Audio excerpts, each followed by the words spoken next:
এইভাবে আর মাছের ঝাল রান্না করে একবার খেলে বন্ধুরা তোমাদের বারবার খেতে ইচ্ছা করবে। আমি তোমাদের বন্ধু মনিকা চলে এসেছি আজকে আরও একটা ভিডিও তোমাদের সঙ্গে শেয়ার করতে। একদমই ঘরোয়া পদ্ধতিতে আজকে আমি রান্না করে ফেললাম পেঁয়াজ রসুন ছাড়া আলু দিয়ে শুধুমাত্র আর মাছের ঝাল। তো সঙ্গে থাকো, ভিডিওটা দেখতে থাকো, আশা করি তোমাদের ভালো লাগবে। এখানে আর মাছের পিসগুলো ছোটো ছোটো করে কেটে নিয়ে আমি সুন্দর করে ধুয়ে জল ঝরিয়ে চলে এসেছি রান্নাঘরে। এবার এই মাছগুলোতেই আমাদেরকে কি করতে হবে, মাছের টুকরোগুলোকে সুন্দর করে নুন আর হলুদের গুঁড়ো মাখিয়ে নিতে হবে। নুন আর হলুদ গুঁড়ো মাখানো হয়ে গেলেই বন্ধুরা আমাদেরকে ভেজে নিতে হবে সুন্দর করে। তো টুকরোগুলো ছোটো ছোটো করে নিয়েছি মাছের পিসগুলো আর মাছের, যাতে এতে তেল মশলাগুলো খুব সুন্দরভাবে চলে যায়।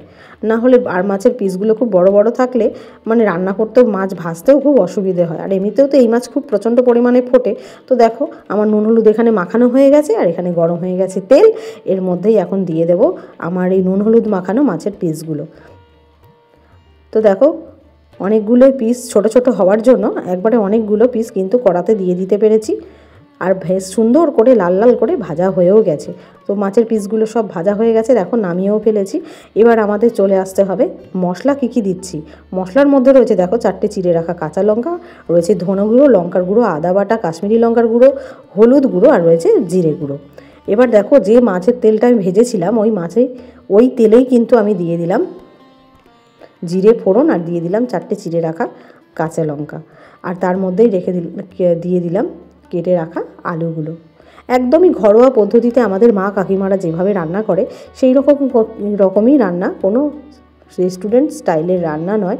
তো দেখো আলুগুলো লাল লাল করে ভেজে নিয়ে তার মধ্যে দিয়ে দিলাম মশলাগুলোকে, জল দিয়ে গুলে সুন্দর করে পেস্ট করে রেখেছিলাম, সেটাই দিয়ে এখন সুন্দর করে আমাদেরকে কষিয়ে নিতে হবে যেন মশলার কাঁচা গন্ধটা না ছাড়ে। তারপরে দিয়ে দিলাম পরিমাণ মতো নুনটা দিয়ে আরও সুন্দর করে আরও কবার আমাদেরকে কষিয়ে নিতে হবে। যা দেখো মশলাটা কিন্তু আলুর গা থেকে সুন্দর করে ছেড়ে এসেছে আমার কষাতে কষাতে। এবারে দিয়ে দিলাম পরিমাণ মতো জল।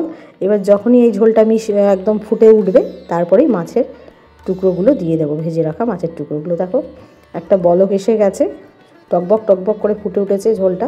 তো এর মধ্যে কিন্তু ভেজে রাখা মাছের টুকরোগুলো আমি দিয়ে দেবো। একদমই সাধারণ রান্না, আমাদের মা কাকিমার থেকে শেখা। তো দেখো এখানে কিন্তু আমার আর মাছের ঝাল আলু দিয়ে একদম রেডি হয়েই এসেছে, কিন্তু এখনও কিন্তু শেষ হয়নি। এটার মধ্যে কিন্তু আমাদেরকে এখনও বাকি আছে, এর মধ্যে দিয়ে দিতে হবে ধনেপাতা কুচি। তো দেখো আমি সুন্দর করে নেড়ে চেড়ে ঝোলের সাথে মিশিয়ে নিচ্ছি মাছগুলোকে। এরপরে দিয়ে দেবো ধনেপাতা কুচিটা না দিলে যেন রান্নাটা অসম্পূর্ণ থেকে যায়, আর বিশেষ করে শীতকালের রান্নায়। তো দেখো ধনেপাতাটা দিয়ে আরও একবার ঢাকা দিয়ে দিলাম। তো ঢাকনাটা খুলে দেখে নিই, দেখো একদম মাখো মাখো হয়ে গেছে আমাদের আর মাছের ঝাল একদমই রেডি। এবার শুধু নামিয়ে নেওয়ার পালা। দেখেই তো মনে হচ্ছে অসাধারণ খেতে হবে। তো চলো দেখে নিই। তো দেখো রেডি হয়ে গেছে আমাদের আর মাছের ঝাল পেঁয়াজ রসুন ছাড়া, একদমই ঘরোয়া পদ্ধতিতে রান্না করে ফেললাম। তো বন্ধুরা আজকে তোমাদের এই রান্নাটা কেমন লাগলো, যদি ভালো লেগে থাকে তাহলে অবশ্যই একটা লাইক কমেন্ট শেয়ার আর সাবস্ক্রাইব করতে ভুলো না। সকল বন্ধুকে অসংখ্য ধন্যবাদ ভিডিওটা দেখার জন্য। নতুন বন্ধু এবং পুরনো বন্ধুকে যেখান থেকে ভিডিওটা দেখছো সকলকে অসংখ্য ধন্যবাদ আমার পাশে থাকার জন্য। দেখা হচ্ছে আবারও নেক্সট ভিডিওতে। Tata, bye bye.